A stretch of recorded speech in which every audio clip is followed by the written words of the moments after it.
네, 최근에 테마주가 기승을 부리면서 정부에서는 세 달에 한 번꼴로 대책을 내놓고 있습니다. 이번에도 또 다른 좀 특단의 대책이 나왔는데요. 과연 이 실적과 무관하게 이상 급등하고 있는 테마주들의 움직임을 좀 진정시킬 수 있을지 관심이 모아지고 있습니다. 오늘 여기에 대해서 살펴보겠습니다. 파이낸셜 뉴스의 차성록 부장 나와 있습니다. 부장님 안녕하세요. 네, 안녕하세요. 네, 반갑습니다.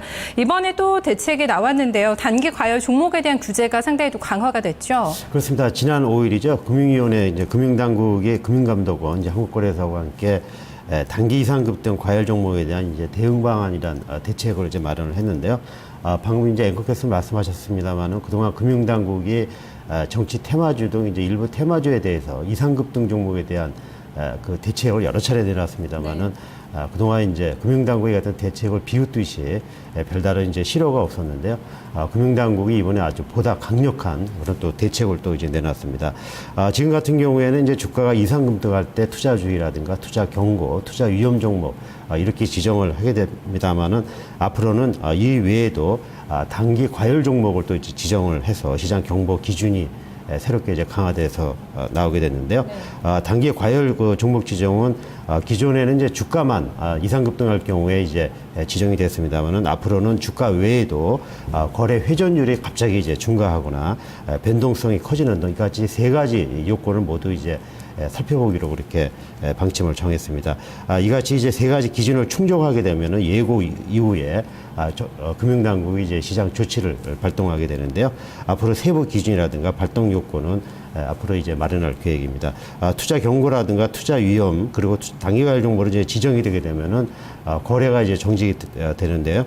기존에는 하루였습니다만은 앞으로는 사흘 동안 그 단일가 매매도 이제 하는 규정도 새롭게 신설해집니다. 다시 말씀드려서 기존의 이제 관리 종목처럼 30분 단위로 이제 거래가 이루어지는 게 사흘 동안 이제 앞으로는 이루어지게 된 그런 새로운 기준안을 또 이제 마련을 했습니다. 네, 투자 경고나 투자 위험 종목 지정하는 요건을 조금 더 자세하게 좀 살펴볼까요? 네, 그렇습니다. 지금 같은 경우에는 이제 거래소가 상승폭이 5일간 60% 그리고 15일간 100% 이상일 경우 아니면은 15일간 75% 이상이 돼 5회 이상 투자 주의 종목으로 지정이 반복될 경우에는 이제 투자 경고 종목으로 이제 지정이 되는데요.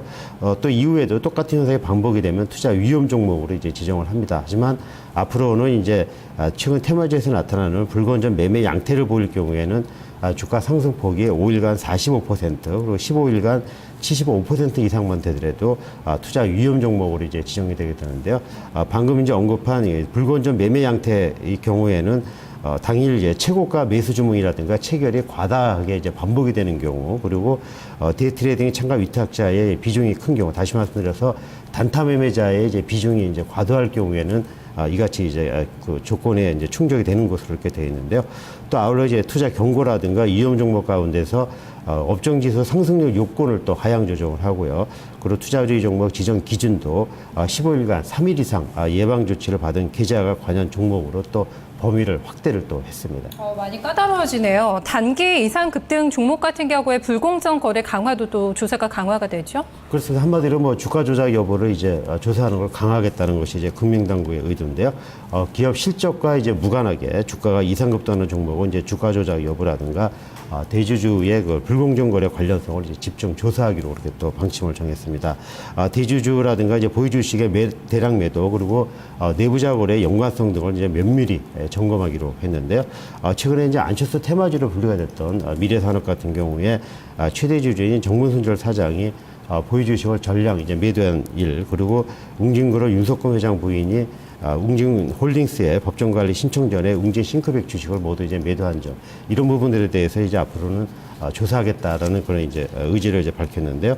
그동안은 이제 여러 단계에 걸쳐서 조사를 한 이후에 검찰에 고발을 했습니다만 앞으로는 증권선물위원장이 심각한 상황일 경우에는 이제 즉시 고발 통보할 수 있도록 또 조치를 강화를 했습니다. 그리고 이상급등 종목에 대한 투자 권유라든가 주문 스탁에 대한 내부 통제도 증권사에 대해서는 좀 강력히 좀 대응해달라는 또 주문도 함께 금융당국이 또 이번 대책에서 포함을 시켰습니다. 네, 사실 올해만 해도 몇 번째 나왔어요. 정부 쪽에서 대책이 발표가 됐지만 실효성은 좀 없다는 쪽에 좀 비판이 의견이 많이 나오고 있는데요. 이번 대책은 좀 강화가 된 것 같긴 한데 어느 정도 효과 있을까요? 이제 아까 모두 말씀하셨습니다만 이제 대선 테마주, 정치 테마주가 이제 여러 차례 그 정부의 그 금융당국의 규제에도 불구하고 계속해서 이제 기승을 부리자 또다시 이번에 이제 강력한 대책을 발표를 했는데요.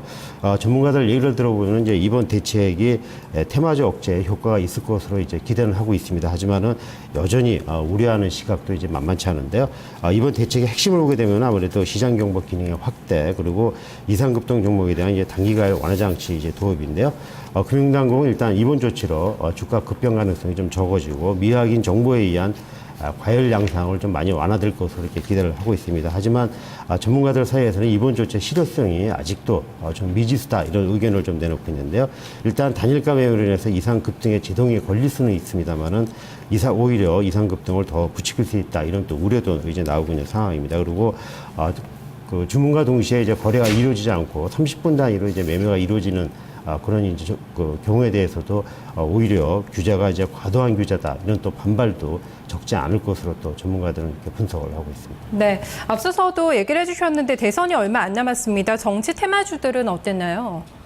일단 뭐 투자 심리가 좀 위축이 되면서 주가가 좀 일제히 약세를 이제 보이는데요. 지난 금요일 같은 경우에 이제 새로운 규제안이 발표된 이후에 정치 테마주들이 좀 약세를 보였습니다. 그 새누리당 대선 후보인 박근혜 테마주로 분류가 되고 있는 아가방 컴퍼니 같은 경우가 4.47%가 하락한 11,750원의 거래를 마감을 했고요.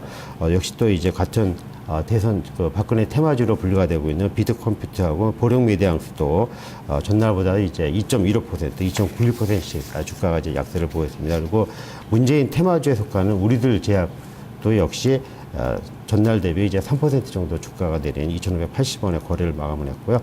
바른선도 역시 코스닥 시장에서 0.76% 하락을 했습니다. 무소속 대선 후보인 이제 안철수 관련주들은 이제 비교적 좀 이제 강한 흐름을 이제 보였었는데요. 그 미래산업은 이제 전거래일보다 10.94% 이제 급등을 했고요.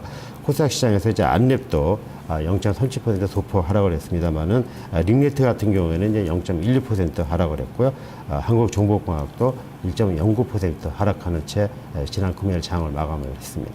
네, 사실 테마주들이 움직임의 폭이 워낙에 크다 보니까 뭐 잘 시기를 맞춰서 들어와서 쏠쏠하게 수익 내신 분들도 계시지만 그렇지 않은 분들이 훨씬 더 많잖아요. 사실 얼마 전에 그 집계에서도 일반 투자자들이 테마주에서 굉장히 많은 손실을 봤다는 통계치가 나왔는데요. 이렇게 되면 더 접근이 좀 어려워질 것 같습니다. 전략 어떻게 짜야 될까요? 그렇습니다. 이제 방금 말씀하신 대로 최근에 이제 금융당국이 이제 그 정치 테마주에 대해서 개인들의 손실 부분에 발표를 하지 않았습니까?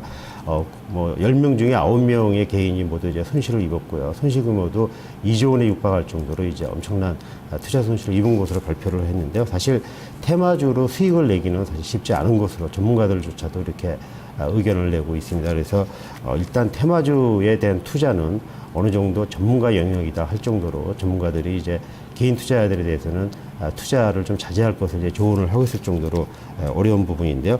일단 자신이 없는 투자자들은 우량주 투자가 좀 바람직하다 이렇게 전문가들 조언을 하고 있고요. 그리고 최근에 장세 흐름을 보게 되면 이제 아무래도 중소형주 랠리가 좀 더 이어질 것으로 전문가들 분석을 하고 있습니다만은 일단 어닝 시즌에 접어들었기 때문에 역시 실적 호전주에 대한 실적주에 대한 관심이 필요하다 전문가들 조언을 하고 있습니다. 중소형주 같은 경우는 아무래도 애플하고 삼성전자가 서로 신제품 출시 경쟁을 내놓고 있기 때문에 관련 부품주에 대한 관심이 당분간 이제 유효하다 이렇게 조언을 하고 있고요. 특히 이제 연말 배당 투자가 이제 조만간 이제 본격화될 것으로 전문가들 분석을 하고 있기 때문에 유망 배당주에 대해서 역시도 관심이 필요하다 이렇게 전문가들 조언을 하고 있습니다. 네, 오늘 말씀 고맙습니다. 네, 차성호 부장과 함께 이슈투데이 시간에서는 테마주 규제 강화에 대해서 살펴봤습니다. 최근에 워낙에 대형주에서 좀 시세를 못 내다 보니까 이쪽으로 좀 유혹을 느끼시는 분들도 상당히 많으실 것 같은데요. 규제가 상당히 강화가 됐습니다. 또 워낙에 손바뀜도 빠르기 때문에 특별히 좀 각별하게 주의를 하시면서 접근해 보셔야 될 것 같습니다. 잠시 후에 또 오늘 장의 구체적인 전략을 같이 고민해 보겠습니다.